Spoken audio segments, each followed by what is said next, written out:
Bismillahirrahmanirrahim. Alhamdulillahi rabbil alamin, hamdan yuafi ni'amahu wa yukafi'u mazidah. Allahumma lakal hamdu hamdan katsira tayyiban mubarakan fih. Falakal hamdu hatta tarda wa lakal hamdu ba'da ridha.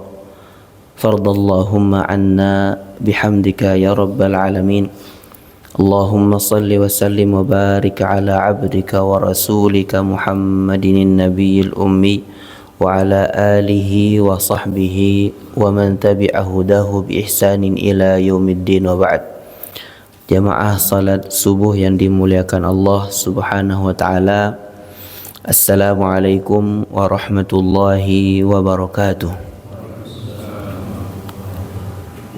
Syukur kita kepada Allah subhanahu wa ta'ala atas limpahan nikmat yang masih kita rasakan, dengan kalimat alhamdulillahilladzi radda alaina arwahana wa adhina lana bidzikrih. Segala puji bagi Allah subhanahu wa ta'ala yang telah mengembalikan ruh kita dan mengizinkan kita untuk berzikir, beribadah kepadanya di pagi hari ini. Alhamdulillah. Salawat dan salam kepada Rasulullah, para sahabat, keluarga dan seluruh yang istiqomah di jalan Islam hingga akhir zaman. Di pertemuan sebelumnya kita sudah ada di surat Quraisy. Insyaallah pagi ini kita akan mentadaburi atau melihat makna yang ada di dalam surat Al-Fil. A'udzu billahi minasy syaithanir rajim. Bismillahirrahmanirrahim. Alam tara kaifa fa'ala rabbuka bi ashabil fil. Alam yaj'al kaidahum fi tadlil. Wa arsala 'alaihim tayran ababil tarmihim bihijaratin min sijil faja'alahum ka'asfim ma'kul. Surat yang cukup umum kita hafal, surat yang seringkali dibaca di salat-salat ringkas atau terburu-buru, yang kemudian surat ini dengan familiarnya kita membacanya dengan cepat. Kisah di dalamnya hanya satu kisah. Penjelasan di surat ini terkait satu kejadian yang Rasulullah sallallahu alaihi wasallam diajak untuk memahami atau dijadikan satu pengingat terhadap satu kejadian di mana tahun itu adalah tahun lahir Rasulullah sallallahu alaihi wasallam. Alam tara kaifa fa'ala rabbuka bi ashabil fil. Kejadiannya Rasulullah sallallahu alaihi wasallam dilahirkan setelah 50 hari dari kejadian Ashabul Fil. Jadi Rasulullah lahir di tahun gajah, rupanya cukup dekat kejadian dihancurkannya pasukan bergajahnya Abraha oleh Allah Subhanahu wa taala ketika ingin menghancurkan Ka'bah. Kisahnya umum. Abraha seorang yang membunuh teman sejawatnya yang diutus dari Al-Habasyah, yang diutus ke Yaman, yang kemudian karena ambisi kekuasaan Abraha al-Ashram ini membunuh teman sejawatnya, lalu membuatkan kanisah atau tempat beribadahnya Nasrani di Yaman, yang kemudian terdengar atau sampai berita ini di kalangan Mekah. Lalu ada satu orang yang berangkat untuk melihat dan kemudian melakukan penistaan terhadap tempat ibadah tersebut. Ini kisah umum yang kemudian karena kemarahannya, merasa dihina, dan juga keinginannya untuk membuktikan bahwa kanisah atau tempat ibadah Nasrani itu bisa menyedot dan kedatangan orang untuk berhaji menuju tempat yang dia buat, maka dia berazam dengan sangat kuat untuk menghancurkan Ka'bah. Dalam perjalanannya menghancurkan Ka'bah ini banyak kabilah yang berhasil ditaklukkan, yang kemudian singkatnya sampailah di wilayah yang sekarang kita kenal dengan antara Mina dan Arafah. Ada disebut Wadil Mayyit. Saya pernah diberitahukan ini namanya Al-Wadil Mayyit. Lembah atau tempat dataran inilah tempat dihancurkannya Ashabul Fil.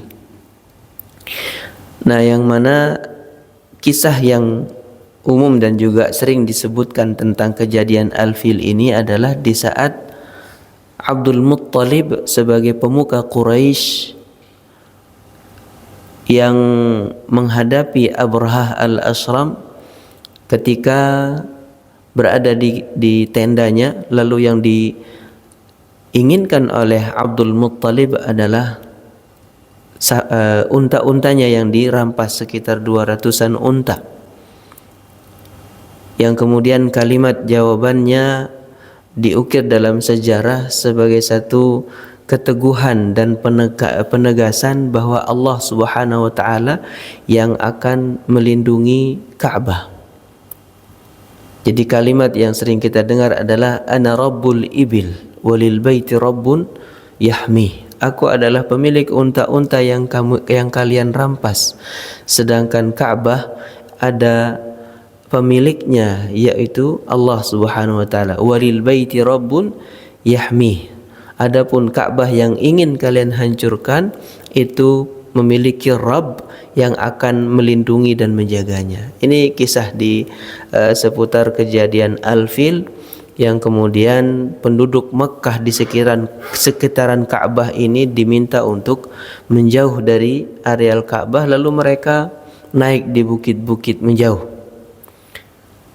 yang kemudian pasukan bergajah ini dihancurkan Allah Subhanahu wa taala dengan burung ababil, burung yang datangnya berkelompok berjamaah yang melemparinya dengan bebatuan yang berasal dari sijil. Ini kisah. Lalu ketika kita melihat alam tara kaifa fa'ala rabbuka bi ashabil fil, kisah ringkas ini apa yang bisa kita pelajari, apa yang bisa kita tarik dari kisah yang sangat singkat? Surat yang diturunkan setelah Rasulullah sallallahu alaihi wasallam berusia 40 tahun menerima wahyu.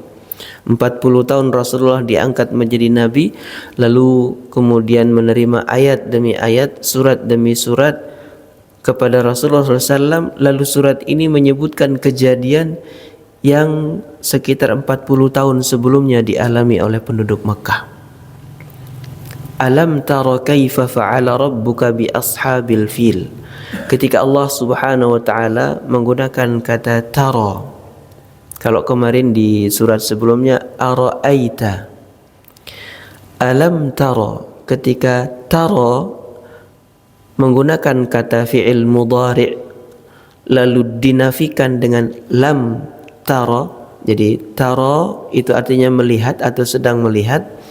Kemudian kalau ditambahkan lam, maka menafikan pekerjaan itu, kamu belum melihat.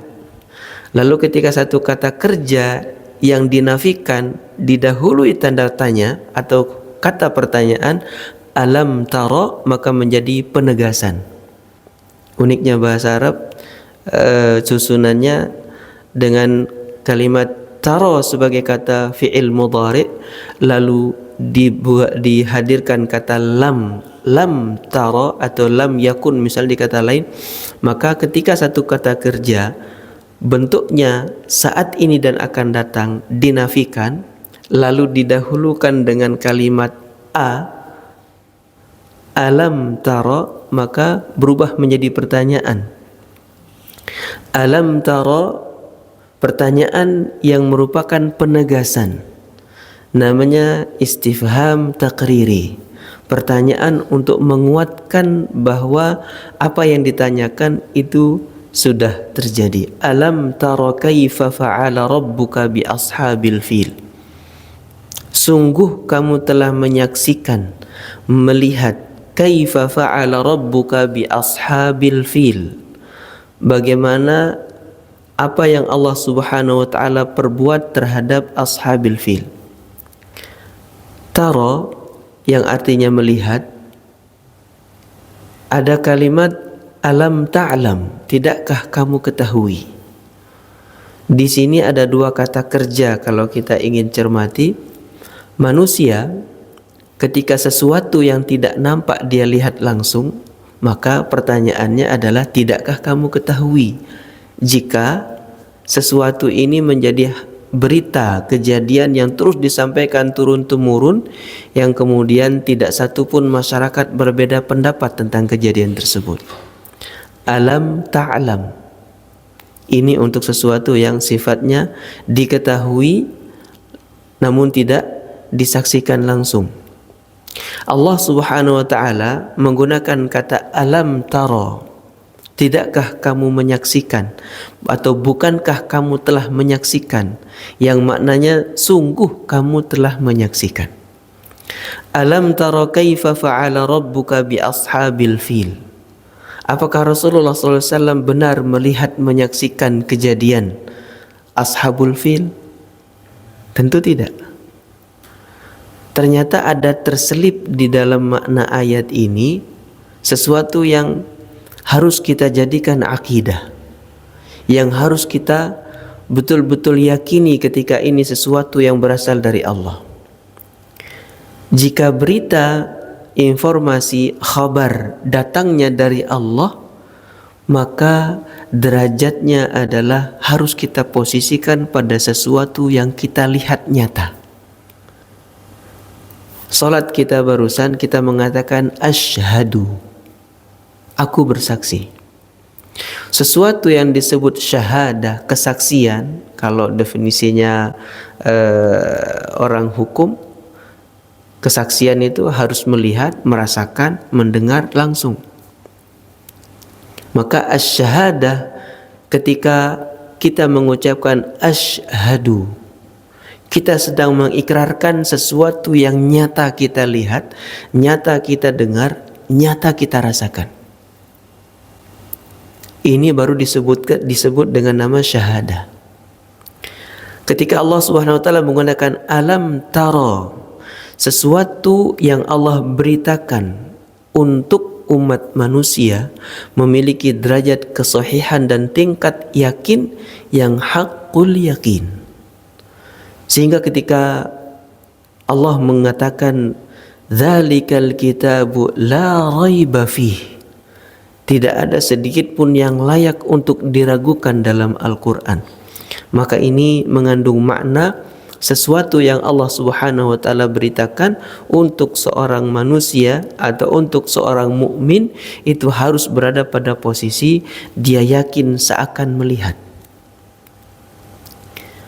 Nah, yang menjadi pertanyaan adalah di saat kita menghadap kepada Allah, datang kita hadir untuk salat, berapakah di antara kita yang betul-betul dalam posisi yakin, hakul yakin, sedang berhadapan dengan Allah?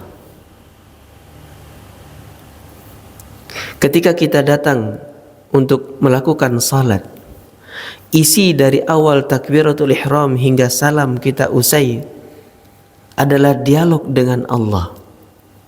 Seberapa kemudian di saat huruf demi huruf, kalimat, kata yang kita ucapkan ini, kita betul-betul terasa dan yakin berdialog dengan Allah.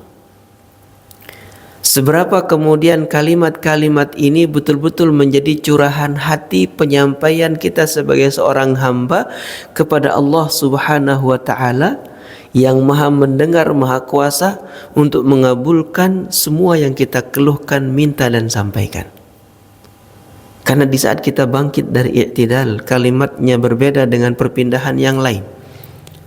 Kalau perpindahan yang lain kita mendengar kalimat Allahu Akbar, begitu kita i'tidal, satu-satunya kalimat aba-aba yang berbeda adalah sami'allahu liman hamidah.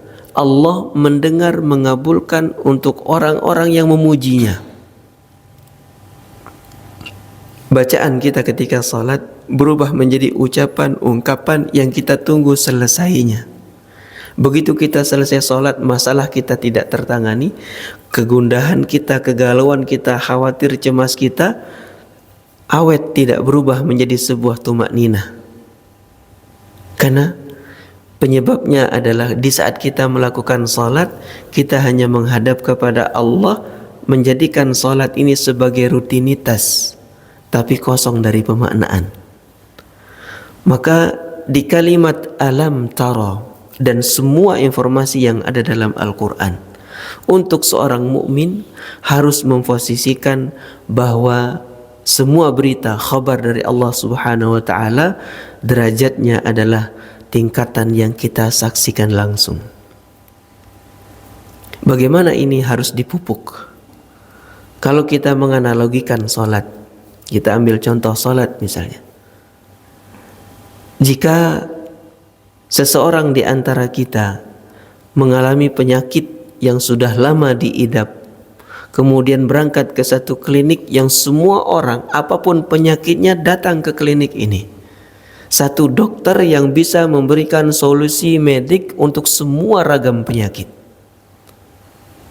Antrinya panjang, durasi prakteknya terbatas, orang berebut untuk datang. Ketika ditentukan waktu, jam, nomor urut untuk masuk ke dokter konsultasi, orang sudah ngantri dari sebelum-sebelumnya. Begitu dipanggil, dengan segera dia menghadap, lalu dengan semua informasi yang sudah dia siapkan akan ditumpah curhat, akan dicurahkan kepada sang dokter. Ini yang saya alami, ini yang saya rasakan, ini gejala yang saya khawatirkan. Dengan penuh kesungguhan. Kalau waktu ini akan diambil oleh orang lain, mungkin orang akan berebut dengan keras. Kalau ada yang menyelak waktu atau jam antrinya, orang akan marah, bahkan bisa terjadi keributan. Dengan beragam penyakit orang datang lalu menyampaikan. Salat, kalau kita gambarkan salat ini sebagai momen kita menghadap kepada Allah Subhanahu wa taala, maka apa keadaan yang akan kita adukan, kita sampaikan kepada Allah di saat kita hadir duduk dalam salat berjamaah? Sekurang-kurangnya ada 3 pilihan yang harus hadir pada diri seseorang ketika dia menghadap lalu sedang menyadari Allah Subhanahu wa taala mendengar, melihat apa yang dia sampaikan. Yang pertama, antara keluhan yang kita rasakan, kecemasan yang kita hadapi, masalah yang sedang kita tangani, ingin kita sampaikan kepada Allah, ya Allah, saya memiliki kekhawatiran, kecemasan, rasa takut. Jadi yang pertama adalah ada keadaan yang kita ingin dijauhkan, maka kita berlindung kepada Allah. Yang kedua, ada keinginan yang ingin kita wujudkan, ada cita-cita yang ingin kita sukseskan, ada keinginan yang Allah Subhanahu wa taala kita akan minta ini agar dimudahkan. Yang pertama tadi kecemasan, ketakutan yang kita adukan kepada Allah. Yang kedua, ada keinginan, harapan, cita-cita yang kita sampaikan kepada Allah agar kiranya terwujud dalam perjalanan hidup kita. Kalau kecemasan, ada sakit yang baru divonis oleh dokter, ada keadaan ekonomi yang terus semakin sulit, kita cemas. Lalu ada harapan, cita-cita, anakkah yang akan masuk sekolah, keluargakah yang akan menempuh satu pendidikan, ada anak yang sedang akan melahirkan cucu pertama misalnya, ada cita-cita, keinginan.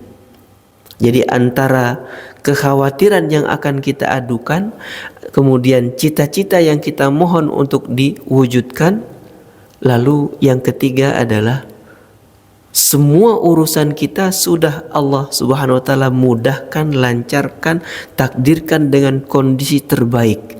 Maka hadir kita dalam salat, kita sedang hadir untuk bersyukur kepada Allah atas semua kemudahan dan berjalannya kehidupan kita dengan sangat baik. Lalu dari 3 ini, mana di antaranya yang kita bawa dalam salat?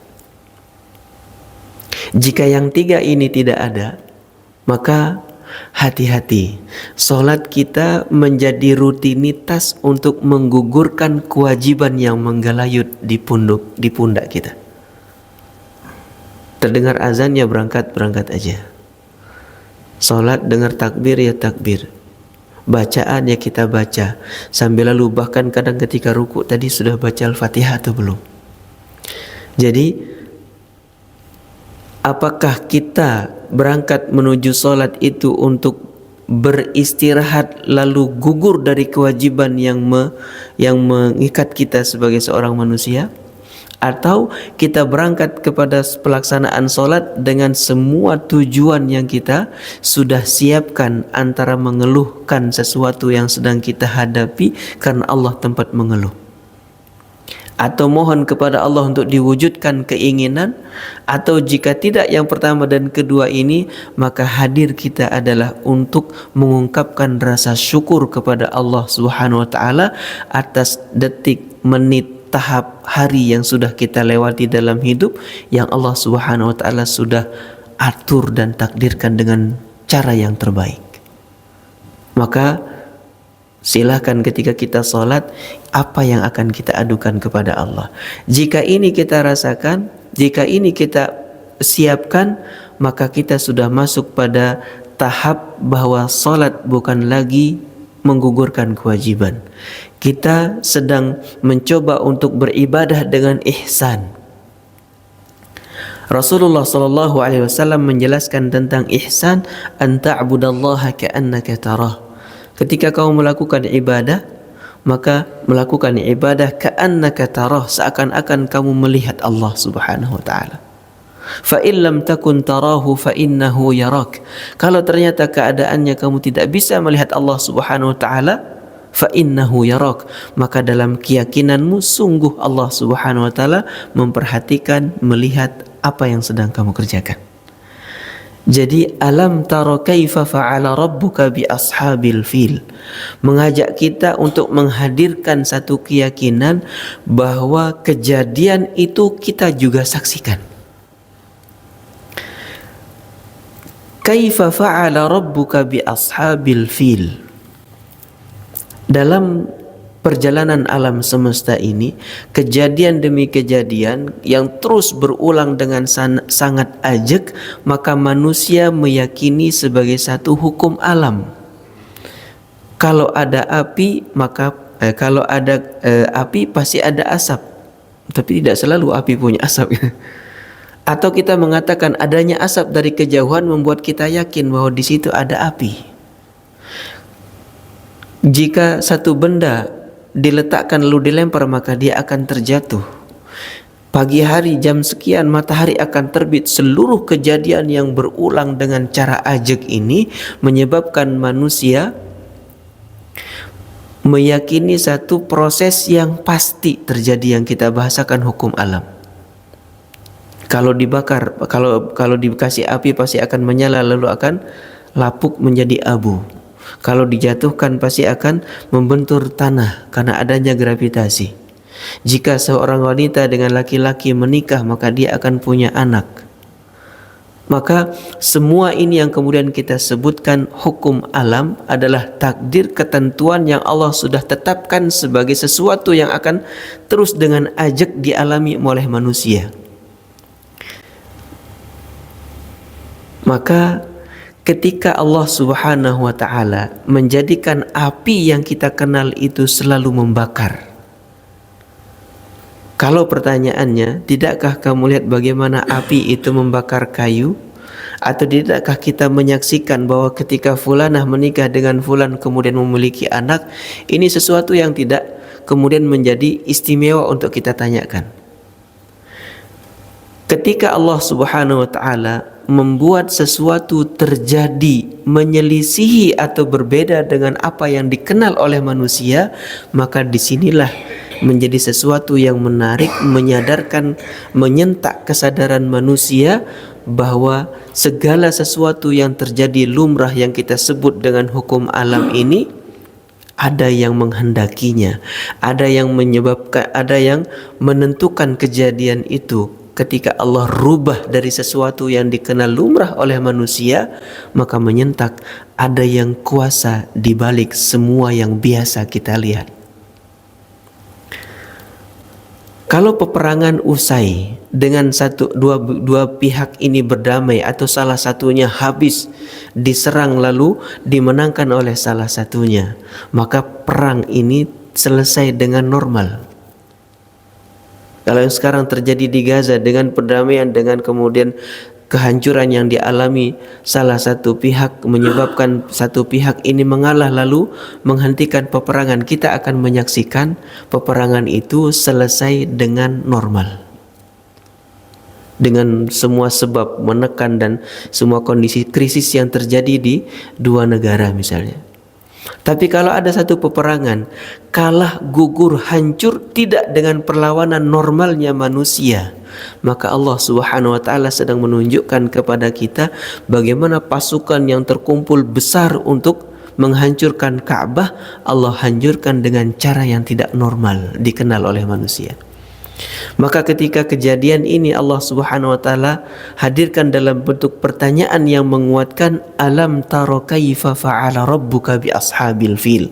Artinya sesuatu yang kamu saksikan ini wahai Muhammad, sesuatu yang tidak lumrah terjadi, satu pasukan hancur dengan cara yang tidak dikenal oleh manusia.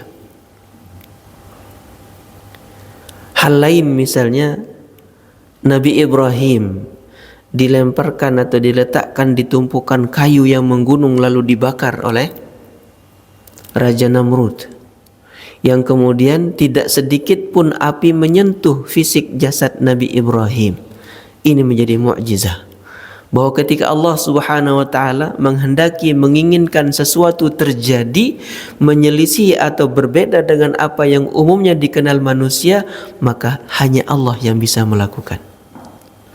Alam tara kaifa fa'ala rabbuka bi ashabil fil. Allah Subhanahu wa taala tidak sedang mengajak kita untuk melihat, menyaksikan apa yang terjadi. Tapi kalimatnya adalah kaifa. Bagaimana itu bisa terjadi? Kalau ayat ini kita tadabburi, maka banyak hal yang jika Allah Subhanahu wa taala berkehendak bisa terjadi tanpa mampu didefinisikan, diurai oleh manusia dengan keterbatasan ilmunya. Berapa banyak orang yang sembuh dari penyakit tanpa melalui proses pengobatan medik. Ketika orang bersedekah, Rasulullah SAW menyebutkan dalam hadis, meskipun hadis ini dikatakan tidak sampai derajat sahih, dawu mardakum bisadaqat. Obatilah orang yang sakit di antara kalian dengan sedekah. Kalau kemudian ada yang sembuh sehatnya dengan sedekah, bagaimana menjelaskan ini dalam dunia medik? Ketika orang melakukan puasa sunnah, ketika orang melakukan qiyamul lail, ternyata semua keluhan penyakit yang dia rasakan itu menurun lalu menjadi kondisi yang sangat sehat. Bagaimana mendefinisikannya? Jadi bukan kondisi hasil akhir yang Allah Subhanahu wa taala ingin kita perhatikan, tapi bagaimana itu terjadi dan Allah kehendaki. Berapa banyak dokter yang kemudian heran ketika penyakit yang sudah sangat membahayakan begitu dicek ternyata hilang. Rasulullah mengatakan dawu mardakum bis sadaqat. Obati yang sakit di antara kalian dengan sedekah. Kemudian bagaimana proses bekerjanya? Doa-doa yang Rasulullah SAW ajarkan ketika Rasulullah mengatakan da' yadaka 'ala alladhi ta'allama min jasadik. Letakkan tanganmu di bagian yang sakit dari badanmu. Lalu kemudian baca bismillah. Bismillah, bismillah. A'udzu bi'izzatillah wa qudratihi min syarri ma ajidu wa uhadir. Aku berlindung dengan izzah keperkasaan Allah, wa qudratihi maha kuasanya Allah. A'udzu bi'izzatillah wa qudratihi min syarri ma ajidu wa uhadir, dari rasa sakit buruk yang dihasilkan oleh sakit ini dan semua hal yang aku khawatirkan. Berapa di antara kaum mukmin yang kemudian menghadirkan satu yakin yang Allah Subhanahu wa taala hadirkan dalam Al-Qur'an, bentuknya berita. Ketika Nabi Ayub sakit lalu kemudian diperintahkan pada saat akhir, di saat Nabi Ayub ini mengeluhkan sakitnya kepada Allah Subhanahu wa taala, qala rabbi inni massani ad-dur, ya Allah, aku sudah merasakan mudarat dari penyakit ini.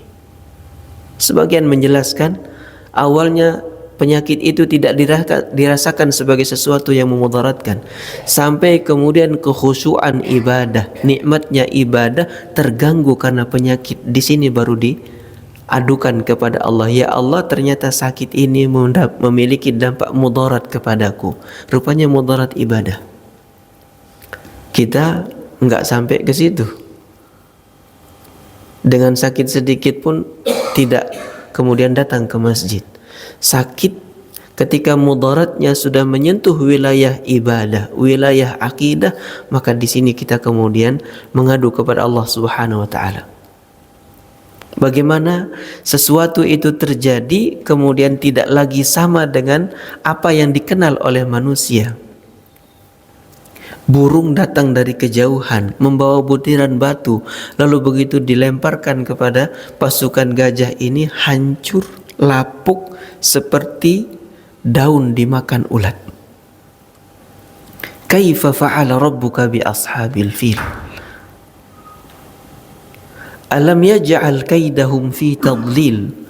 Bukankah Allah Subhanahu wa taala telah menjadikan, atau sungguh Allah telah menjadikan kaidahum, semua tipu daya mereka, fi tadlil, menjadi sirna, sesat, yang kemudian tidak terwujud apa yang mereka tuju. Alam tara kaifa fa'ala rabbuka bi ashabil fil? Alam yaj'al kaidahum fi tadlil?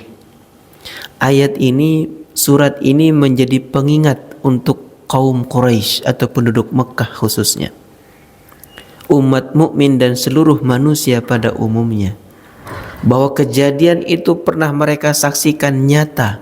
Bagaimana ketika Allah Subhanahu wa taala melindungi Ka'bah, menjaga keberlangsungan dakwah Rasulullah sallallahu alaihi wasallam.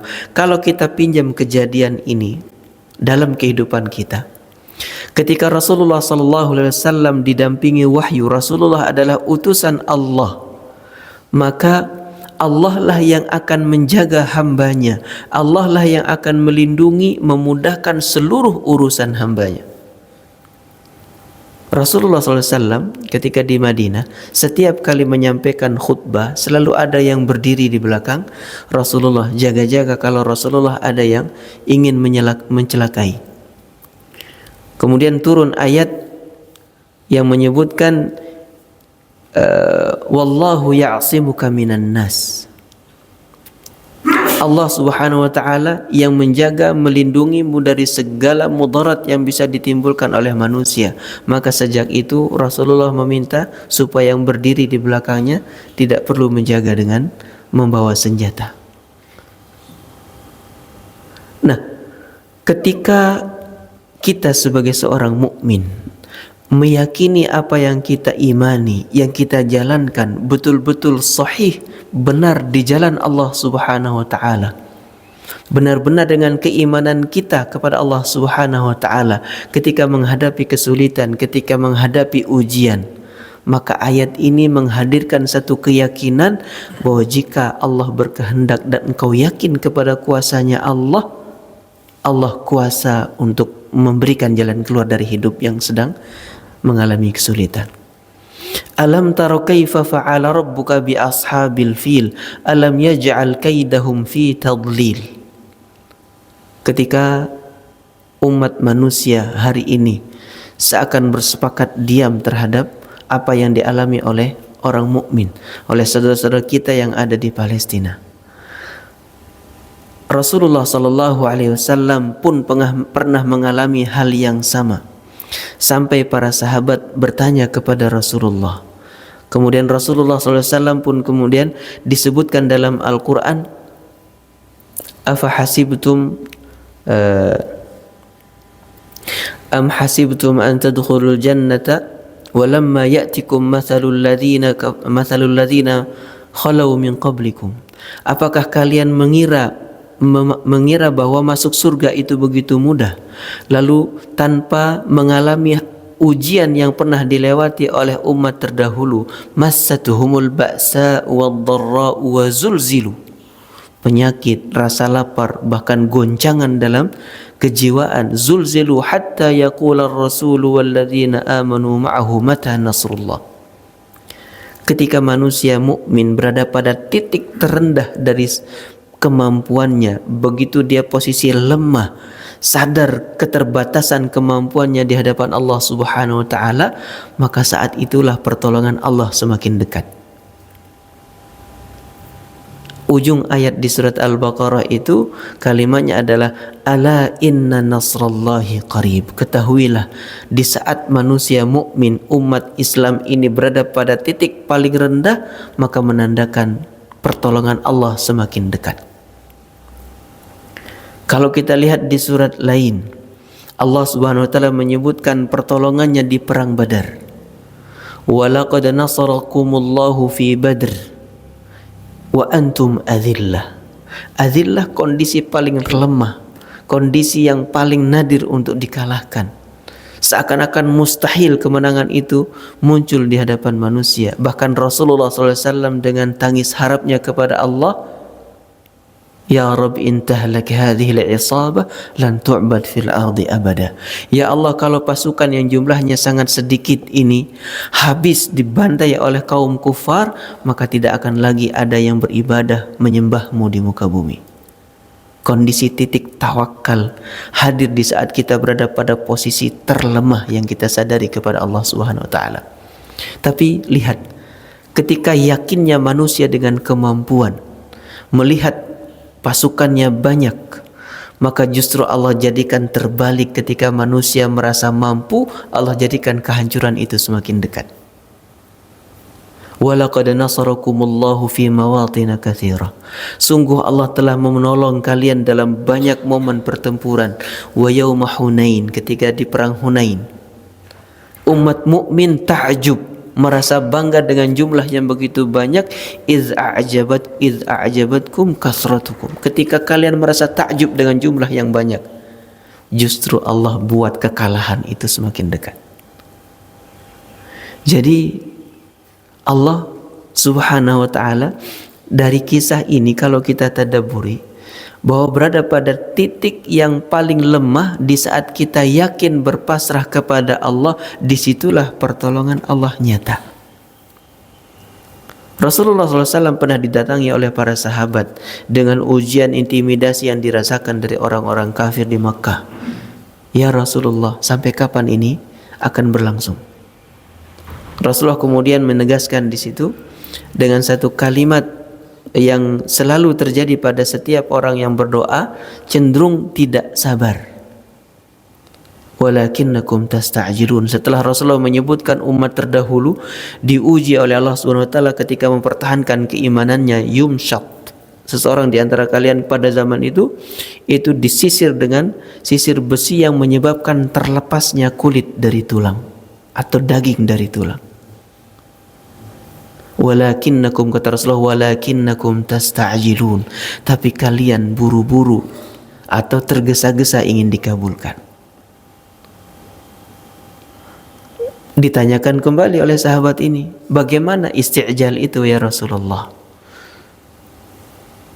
Rasulullah kemudian menjelaskan tentang bagaimana kondisi seorang hamba terburu-buru, tergesa-gesa ingin dikabulkan Allah. Taqulun da'autu walakin lam yustajab li. Mengatakan aku sudah berdoa tapi Allah belum kabulkan. Nah, kalimat ini adalah menunjukkan seorang hamba tergesa-gesa, tidak sabaran dalam berdoa, maka tidak akan dikabulkan. Nah, di saat kita tadabburi ayat atau surat ini, kita hadirkan bagaimana Allah Subhanahu wa taala kuasa untuk melindungi hambanya. Bagaimana Allah Subhanahu wa taala kuasa untuk memberikan jalan keluar dari setiap kesulitan.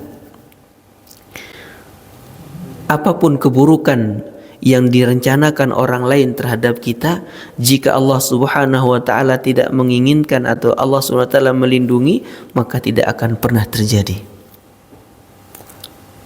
Kisah ringkasnya, alam yaj'al kaidahum fi tadlil wa arsala alaihim tayran ababil. Allah kirimkan burung ababil. Ababil ini burung apa hari ini saya nggak tahu. Tapi ababil diterjemahkan dalam tafsir, kalimatnya adalah jama'atin, jama'at. Burung yang terbangnya berkelompok. Ya, kan banyak burung yang di sawah yang terbangnya berkelompok yang kemudian membuat formasi yang unik. Wallahu a'lam apakah itu burungnya, tapi ababil kedatangannya berkelompok bergelombang. Tarmihim bihijaratin min sijil faja'alahum ka'asfin ma'kul. Dalam kejadian Ashabul Fil, kalau kita lihat ada gajah yang dengan ukurannya sangat besar. Kemudian ada burung yang terbang, burung kecil tapi berjamaah yang terbang. Ada pasukan yang dikumpulkan begitu besar, kemudian ada kerikil yang dilemparkan lalu menghancurkan seluruh pasukan itu. Semuanya di luar batas nalar manusia. Ketika Allah Subhanahu wa taala menghendaki sesuatu, hal yang kecil bisa menjadikan kemenangan untuk umat manusia. Kalau orang mengatakan orang terpleset itu tidak pernah terjatuh karena batu besar, tapi selalu kerikil yang dia abaikan bahwa itu bisa menyebabkan celaka. Nah, alam tara kaifa fa'ala rabbuka bi ashabil fil alam yaj'al kaidahum fi tadlil wa arsala 'alaihim tayran ababil tarmihim bihijaratin min sijil faja'alahum ka'asfin ma'kul. Dampak dari sesuatu yang mereka lihat dan saksikan, burung ini menjadikan, atau batu tadi menjadikan, faja'alahum ka'asfim ma'kul. Al-asfim ma'kul kal waraqatil ma'kul. Jadi kalau kita pernah lihat daun dimakan ulat lalu gugur apa yang dibuang oleh ulat ini, itulah asfim ma'kul. Menghadirkan keyakinan kita kepada Allah Subhanahu wa taala. Ini untuk kita yang mentadabburi. Namun untuk Quraisy atau penduduk Mekah pada waktu itu, surat ini mengingatkan kejadian 40 tahun yang lalu yang kemudian menjadi ancaman kepada mereka jika menghalangi, mengintimidasi, memusuhi dakwah Rasulullah sallallahu alaihi wasallam, maka hal yang sama Allah kuasa untuk lakukan. Ini untuk yang mengingkari. Untuk penduduk Makkah yang menjadi objek dakwah Rasulullah sallallahu alaihi wasallam, surat ini juga mengingatkan tentang betapa nikmat Allah Subhanahu wa taala diberikan kepada kaum Quraisy. Ketika mereka terancam, mereka dilindungi oleh Allah Subhanahu wa taala. Lalu setelah kejadian Ashabul Fil ini, kabilah Quraisy menjadi kabilah yang sangat disegani. Semua urusan mencari nafkah, mencari rezekinya, tidak ada satupun orang berani mengganggu. Maka dua surat ini sering dijelaskan secara bersamaan. Apa alasan atau tujuan Allah Subhanahu wa taala menghancurkan pasukan gajah? Adalah li'ila fi Quraisy. Karena Quraisy punya kebiasaan atau Quraisy ingin dipersatukan. Maka kemudahan-kemudahan setelah itu mereka dapatkan dalam bentuk bepergian mencari nafkah ke Yaman dan ke Syam. Tidak satupun kafilah dagang ini diganggu oleh orang dalam perjalanan. Maka dengan nikmat itu, sekurang-kurangnya bentuk syukur kepada Allah Subhanahu wa taala adalah falyabudu rabb hadzal bait. alladzi at'amahum min ju'in wa amanahum min khauf, yang telah memberikan mereka makan, memberikan kemudahan dalam mencari nafkah, dan juga memberikan keamanan untuk mereka bepergian dalam urusan bisnis. Maka surat ini kalau digabung, kita akan hadirkan satu kondisi begitu banyak urusan yang Allah Subhanahu wa taala sudah mudahkan dalam hidup kita. Maka ini menghadirkan semangat dan kesungguhan dalam beribadah kepada Allah Subhanahu wa taala. Ada sebagian yang mentadabburi lalu menjadikan surat ini sebagai permohonan kepada Allah. Di saat kondisi keburukan yang bisa saja orang bermaksud jahat kepada kita, maka ayat ini menghadirkan perlindungan kepada Allah Subhanahu wa taala. Ada yang menjadikan surat ini sebagai ruqyah. Ada yang menjadikan surat ini dengan memahami dan mentadabburinya sebagai ayat mohon perlindungan kepada Allah. Ketika kita memahami kondisi alam tara kaifa fa'ala rabbuka bi ashabil fil alam yaj'al kaidahum fi tadlil. Ada kata yang menghubungkan antara keinginan jahat orang lain kepada kita dengan kata kaid. Kalimat misalnya inna kaidal kafirina inna kaidas syaitani kana dha'ifa. Tipu daya syaitan itu sungguh sangat lemah. Ketika Allah mengawali ayat ini dengan mengatakan alladzina amanu yuqatiluna fi sabilillah walladzina kafaru yuqatiluna fi sabilit taghut faqatilu awliya asy-syaitan inna kaida syaitani kana dha'ifa. Ada kaid, tipu daya. Ketika kita membaca alam yaj'al kaidahum fi tadlil, bukankah Allah Subhanahu wa taala atau sungguh Allah Subhanahu wa taala telah menjadikan tipu daya orang-orang yang ingin menghancurkan Ka'bah, orang yang memusuhi umat mukmin, orang yang ingin mencelakakan seorang hamba yang beriman, fi tadlil, gagal.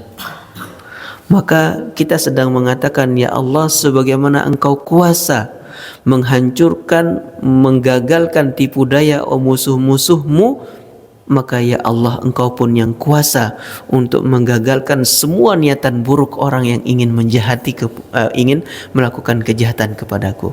Jadi ayat ini juga kalau kita tadabburi menghadirkan keyakinan ayat ini di saat bersamaan bisa menjadi wasilah kita mohon perlindungan kepada Allah agar dijauhkan dari tipu daya orang-orang yang ingin jahat kepada kita. Alam tara kaifa fa'ala rabbuka bi ashabil fil alam yaj'al kaidahum fi tadlil wa arsala 'alaihim tayran ababil tarmihim bihijaratin min sijil faj'alahum ka'asfin ma'kul. Surat ini ancaman untuk semua penguasa yang zalim. Surat ini peringatan untuk semua umat mukmin yang sedang merasa jatuh kalah dalam keterpurukan mental karena musuh-musuh begitu kuat. Jadi surat ini mengingatkan kita kepada kuasanya Allah Subhanahu wa taala ketika melindungi Rasulullah sallallahu alaihi wasallam dalam proses dakwahnya, ketika Rasulullah diancam, ketika umat manusia ini memusuhi kebenaran, maka surat ini mengingatkan kuasa Allah untuk melakukan segala sesuatu yang di luar nalar manusia, di luar apa yang dikenal sebagai hukum alam oleh manusia. Maka kalimatnya di kaifa. Ini menjadi tadabbur yang mudah-mudahan membuka satu kesadaran makna bahwa surat Al-Fil tidak semata-mata mengisahkan kejadian dihancurkannya pasukan gajah oleh Allah Subhanahu wa taala ketika mereka ingin menghancurkan Ka'bah. Alam tara kaifa fa'ala rabbuka bi ashabil fil juga menjadi pengingat, penguat, dan di saat yang bersamaan ancaman kepada kita sebagai orang mukmin untuk tidak mengabaikan kebenaran, untuk betul-betul sadar bahwa begitu banyak Allah Subhanahu wa taala melakukan mukjizat dalam kehidupan kita di luar kemampuan yang kita miliki. Wallahu a'lam. Mudah-mudahan ini menjadi ilmu yang Allah Subhanahu wa taala ridha kita mengamalkan dan menjadi penguat dalam bacaan kita dalam salat atau menjadikan zikir kita dengan membaca Al-Qur'an. Demikian, kalau ada yang ingin menambahkan atau pertanyaan, mudah-mudahan menjadi sharing yang positif.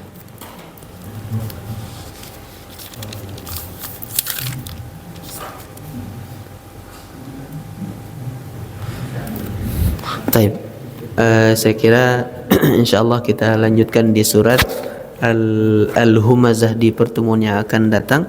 Saya yakin surat Al-Fil ini semua kita hafal, namun pemaknaan ini kalau kita tidak siapkan dan sengaja, maka surat ini akan menjadi surat pendek yang kita baca ringkas dalam solat-solat yang kita lakukan. Kita cukupkan dengan sama-sama memohon kepada Allah Subhanahu wa taala, Allahumma taqabbal minna innaka antas samiul alim wa tub alaina innaka antat tawwabur rahim. Allahumma arinal haqqa haqqan warzuqna ittiba'ahu wa arinal batila batilan warzuqna ijtinabah. Allahumma a'inna ala dzikrika wa syukrika wa husni ibadatik. Allahumma a'izzal islam wal muslimin wa ahlikal kafarata a'da'aka a'da'ad din. Allahumma ansuril mustad'afin al mujahidin في سبيلك. اللهم اشف مرضاهم وتقبل شهداءهم. اللهم انصرهم نصرا عزيزا. يا حي يا قيوم برحمتك نستغيث. أنت القوي المتين القهار. يا رب العالمين انصرنا على القوم الكافرين. فحسبنا الله ونعم الوكيل ونعم المولى ونعم النصير. ربنا زدنا علما وارزقنا فهما. سبحان ربك رب العزة عما يصفون وسلام على المرسلين والحمد لله رب العالمين. Kita tutup subhanakallahumma bihamdika asyhadu an la ilaha illa anta astaghfiruka wa atubu ilaik. Assalamualaikum warahmatullahi wabarakatuh.